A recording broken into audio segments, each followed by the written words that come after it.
Welcome to rhythm of learning. ഇന്നത്തെ ക്ലാസ്സിൽ നമ്മൾ കുറച്ച് കറണ്ട് അഫയേഴ്സ് ആണ് നോക്കുന്നത് കേട്ടോ.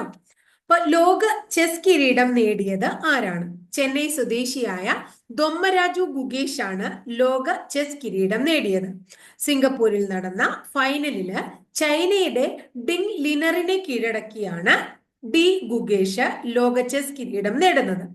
ഗുഗേഷ് 2019 ഗ്രാൻഡ് മാസ്റ്റർ പദവിയും നേടിയിട്ടുണ്ട്.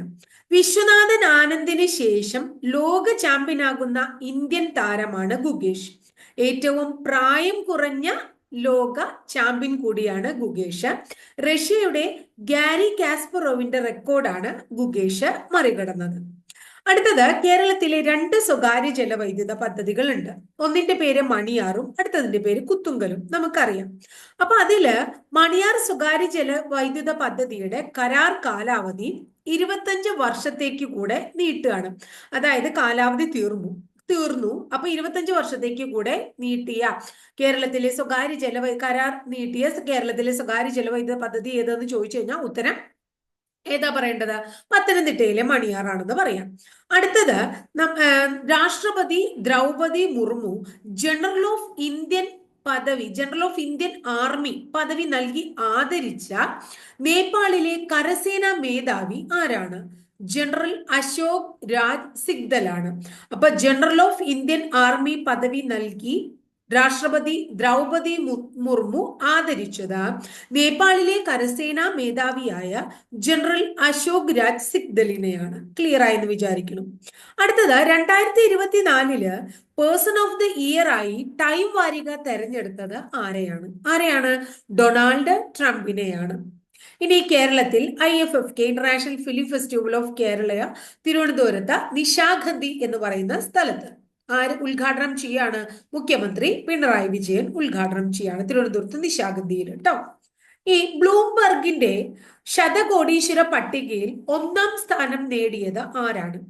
ടെസ്ല സിഇഒയും സ്പേസ് എക്സിന്റെ സ്ഥാപകനുമായ ഇലോൺ മാസ്കിനാണ് 1-ാം സ്ഥാനം. സെക്കൻഡ് പൊസിഷനിൽ ജെഫ് ബിസോസ് ആണ്. തേർഡ് പൊസിഷനിൽ മെറ്റ ഉടമ മാർക്ക് സക്കർബർഗ് ആണ്. ഇന്ത്യയിൽ നിന്നും 2 വ്യക്തികളുണ്ട്. 17-ാം സ്ഥാനത്ത് മുകേഷ് അംബാനിയും 19-ാം സ്ഥാനത്ത് ഗൗതം ആദാനിയുമാണ് അവർ.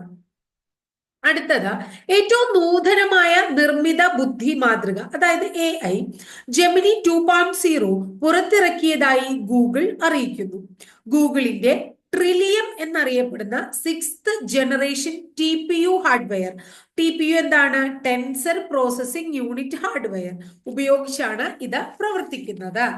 നെക്സ്റ്റ് വൺ, ഫോബ്സിന്റെ പട്ടികയില് ലോകത്തിലെ കരുത്തരായ വനിതകളുടെ പട്ടികയിൽ 2024 ഇന്ത്യയിൽ നിന്നും ഇടം നേടിയ പ്രധാനിയാണ് ഇന്ത്യയുടെ ധനകാര്യമന്ത്രിയായ നിർമ്മല സീതാരാമൻ.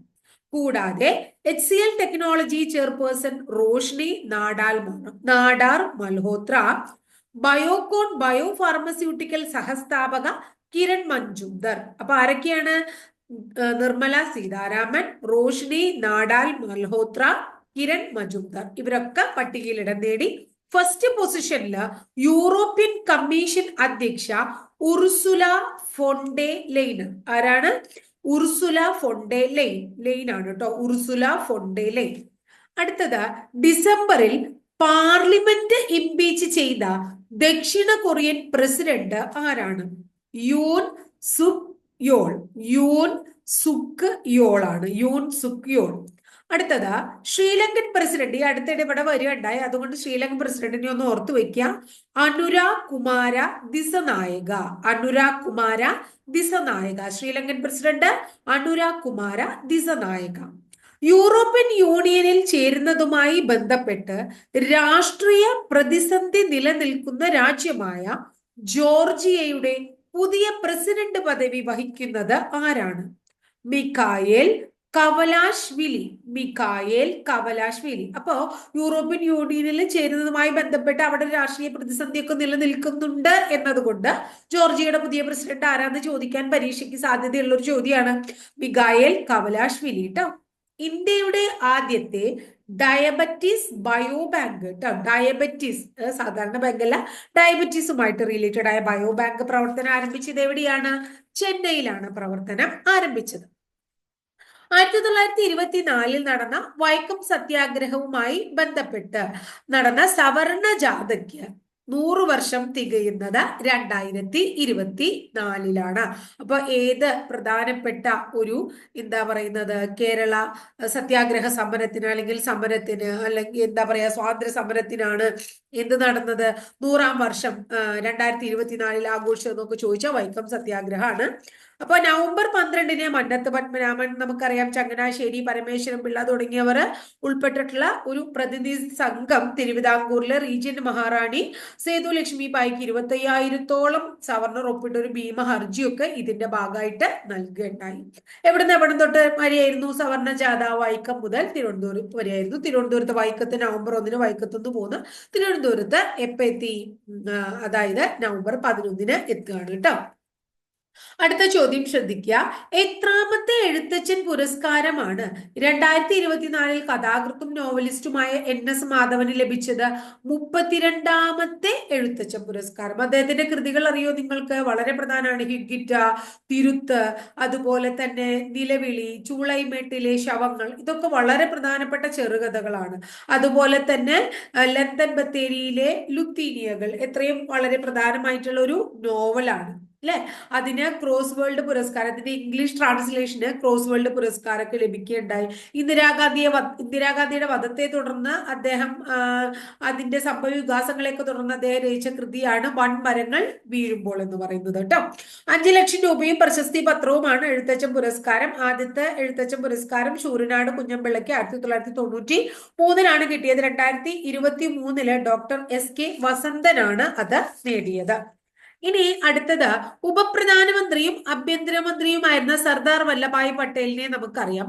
അദ്ദേഹത്തിന്റെ ജന്മദിനമാണ് ഒക്ടോബർ 31. കേട്ടിട്ടുണ്ടാവും നിങ്ങൾ. ആ ജന്മദിനം രാജ്യത്ത് ആചരിക്കുന്നത് എന്തായിട്ടാണ്? ദേശീയ ഏകതാ ദിനം. ദേശീയ ഏകതാ ദിനം ട്ടോ. അടുത്തത് സേവന മികവ് പരിഗണിച്ച് പോലീസ്, സുരക്ഷ, രഹസ്യാന്വേഷണ സേനകളിലെയും ഫോറൻസിക് വിഭാഗങ്ങളിലെയും ഉദ്യോഗസ്ഥർക്ക് കേന്ദ്ര സർക്കാർ 2024 ഏർപ്പെടുത്തിയ പുരസ്കാരത്തിന്റെ പേര് എന്താണ്? ശ്രദ്ധിക്കുക. കേന്ദ്രീയ ഗൃഹമന്ത്രി ദക്ഷതാ പതക്. കേന്ദ്രീയ ഗൃഹമന്ത്രി ദക്ഷതാ പതക് എന്ന് പറയുന്നതാണ് ആ പുരസ്കാരത്തിന്റെ പേര്. വളരെ പ്രധാനമാണ്, പുതിയത് വന്നതാണല്ലോ. അടുത്തത് 66ാമത്തെ സംസ്ഥാന സ്കൂൾ കായിക മേള നവംബറിൽ നടക്കുകയുണ്ടായി. നടന്നത് എവിടെയാണ്? ഇതിന്റെ പ്രത്യേകത എന്താ വെച്ചാൽ ഇത് ഒളിമ്പിക്സ് മാതൃകയിൽ ആദ്യമായിട്ട് കേരളത്തിൽ നടന്ന കായിക മേളയാണ്. നടന്നത് എറണാകുളം ജില്ലയാണ്. ഓവറോൾ ചാമ്പ്യന്മാരായത് ആരാണ്? തിരുവനന്തപുരം ജില്ലയാണ്. അതുപോലെ തന്നെ തൃശ്ശൂര്, മലപ്പുറം തുടങ്ങിയവർ 2ഉം 3ഉം സ്ഥാനങ്ങൾ നേടുകയുണ്ടായി. നെക്സ്റ്റ് വൺ, ഒക്ടോബർ 1-ന് അന്തരിച്ച ബിബേക് ദെബ്രോയ് ഏത് നിലയിൽ പ്രശസ്തനായിട്ടുള്ള വ്യക്തിയാണ്? നിങ്ങൾക്ക് വളരെയധികം പരിചയമുള്ള ഒരു വ്യക്തിയാണ്. നമ്മൾ ബഡ്ജറ്റ് ഒക്കെ പഠിക്കേണ്ട റെയിൽവേ ബഡ്ജറ്റിനെ 2017 പൊതു ബഡ്ജറ്റിൽ ലയിപ്പിച്ചത് നീതി ആയോഗ് അംഗമായിരിക്കെ ബിബേക് ദെബ്രോയുടെ റിപ്പോർട്ടിന്റെ അടിസ്ഥാനത്തിലാണ്. അപ്പൊ അതുകൊണ്ട് തന്നെ ചോദിക്കാൻ സാധ്യതയുള്ള ഒരു വ്യക്തിയാണ് ഇദ്ദേഹം. കൂടാതെ സംസ്കൃതത്തിൽ അഗാധ പാണ്ഡിത്യമുള്ള ഇദ്ദേഹം 4 വേദങ്ങളും മഹാഭാരതവും വാൽമീകി രാമായണവും ഇംഗ്ലീഷിലേക്ക് പരിഭാഷപ്പെടുത്തുക ഉണ്ടായി. അത് ഓർക്കുക. അതുപോലെ തന്നെ ഇദ്ദേഹത്തിന്റെ സരമ ആൻഡ് ഹെർ ചിൽഡ്രൻ, ആരാണ്? Sarama and her children, the dog in Indian myth എന്ന കൃതി വളരെ ഇമ്പോർട്ടന്റ് ആയിട്ടുള്ള ഒരു കൃതി കൂടിയാണ്. Sarama and her children, the dog in Indian myth എന്ന് പറയുന്നത് ഇദ്ദേഹത്തിന്റെ കൃതിയാണ്. എന്താണ്? വേദോപനിഷത്തുക്കളിൽ നായ്ക്കളുടെ സ്ഥാനത്തെ പറ്റി രചിച്ച കൃതിയാണ് ഏത്? Sarama and her children, the dog in Indian myth എന്ന് പറയുന്നത്. അതൊന്ന് ഓർത്തു വെക്കുക. ആരുടെ കൃതിയാണ്? നമ്മുടെ ബിബേക് ദെബ്രോയുടെ കൃതിയാണ് കേട്ടോ. അദ്ദേഹമാണ് ഈയിടെ അന്തരിച്ചത്. ഇന്ത്യയുടെ പുതിയ പ്രതിരോധ സെക്രട്ടറിയുടെ പേര് എന്താണ്? രാജേഷ് കുമാർ സിംഗ് ആണ്. ആരാണ്? രാജേഷ് കുമാർ സിംഗ് ആണ് പുതിയ പ്രതിരോധ സെക്രട്ടറി ട്ടോ. ഇനി അടുത്തത് US-ന്റെ എത്രാമത്തെ പ്രസിഡന്റായാണ് ഡൊണാൾഡ് ട്രംപ് വീണ്ടും അധികാരത്തിൽ എത്തുന്നത്? 47ാമത്തെ. എത്രാമത്തെയാണ്? 47ാമത്തെ. അതായത് റിപ്പബ്ലിക്കൻ പാർട്ടി സ്ഥാനാർത്ഥിയായ ഡൊണാൾഡ് ട്രംപ് ഡെമോക്രാറ്റിക് പാർട്ടിയുടെ കമല ഹാരിസിനെയാണ് തോൽപ്പിച്ചത്. ഇതൊക്കെ ചോദിക്കാൻ സാധ്യതയുള്ള ചോദ്യങ്ങളാണ്. US-ൽ തിരഞ്ഞെടുക്കപ്പെടുന്ന ഏറ്റവും പ്രായം കൂടിയ പ്രസിഡന്റ് കൂടിയാണ് ഡൊണാൾഡ് ട്രംപ്. അദ്ദേഹത്തിന് 78 വയസ്സാണ് പ്രായം. അമേരിക്കയെ വീണ്ടും മഹത്തരമാക്കുക എന്ന മുദ്രാവാക്യം ഉയർത്തിയാണ് ട്രംപ് തിരഞ്ഞെടുപ്പിനെ നേരിട്ടത്. ക്ലിയർ ആയല്ലോ. ഇനി അടുത്തത്, ഏത് വർഷത്തെ ഒളിമ്പിക്സ് ആതിഥേയത്വം വഹിക്കാനുള്ള സന്നദ്ധത അറിയിച്ചാണ് അന്താരാഷ്ട്ര ഒളിമ്പിക്സ് കമ്മിറ്റിക്ക് ഇന്ത്യൻ ഒളിമ്പിക്സ് അസോസിയേഷൻ കത്ത് നൽകിയത്? വളരെ ഇമ്പോർട്ടന്റ് ആയിട്ടുള്ള ചോദ്യമാണ്. 2036 ഇപ്പൊ 2036 ഒളിമ്പിക്സ് ആതിഥേയത്വം വഹിക്കാനുള്ള സന്നദ്ധത അറിയിച്ച് അന്താരാഷ്ട്ര ഒളിമ്പിക്സ് കമ്മിറ്റിക്ക് ഇന്ത്യൻ ഒളിമ്പിക്സ് അസോസിയേഷൻ എന്ത് നൽകുകയാണ്? കത്ത് നൽകുകയാണ്. സൗദി അറേബ്യ, ഖത്തർ, തുർക്കി തുടങ്ങിയ രാജ്യങ്ങളും ആതിഥേയത്വത്തിനായിട്ട് ശ്രമിക്കുന്നുണ്ട്. അപ്പൊ ഇന്ത്യയെ കൂടാതെ സൗദി അറേബ്യ, ഖത്തർ, തുർക്കി തുടങ്ങിയ രാജ്യങ്ങളും ആതിഥേയത്വത്തിനായിട്ട് ശ്രമിക്കുന്നുണ്ട്. അപ്പൊ വളരെ ഇമ്പോർട്ടന്റ് ആയിട്ടുള്ള കുറച്ച് ഭാഗങ്ങളാണ് ഇന്നത്തെ ക്ലാസ്സിൽ നമ്മൾ പഠിച്ചത്. വളരെ കൃത്യമായിട്ട് ഓർത്തു വെക്കുക. കറണ്ട് അഫയേഴ്സ് വളരെ ഇമ്പോർട്ടന്റ് ആയിട്ടുള്ള ഭാഗങ്ങളാണ്. അപ്പൊ കറണ്ട് അഫയേഴ്സ് വെറുതെ ചോദ്യവും ഉത്തരമല്ലാതെ അതിന്റെ കുറച്ച് ഡീറ്റെയിൽഡ് ആയിട്ട് വശങ്ങളോട് കൂടിയിട്ടാണ് നമ്മൾ ക്ലാസ്സിലേക്ക് പോകുന്നത്. അതായത് ഓരോ ദിവസവും പേപ്പറിൽ വരുന്ന കാര്യങ്ങൾ എഴുതി വെച്ചിട്ട് ഭംഗിയായിട്ടാണ് പേപ്പറിൽ, തൊഴിൽ വാർത്തകളിൽ, തൊഴിൽ രീതികളിൽ, അല്ലെങ്കിൽ മറ്റ് അങ്ങനെ പല മേഖലകളിൽ നിന്ന് ലഭിക്കുന്ന വിവരങ്ങൾ അടങ്ങുന്നത് ഡീറ്റെയിൽഡ് ആയിട്ടാണ് ഞാൻ നിങ്ങൾക്ക് പ്രൊവൈഡ് ചെയ്യുന്നത്.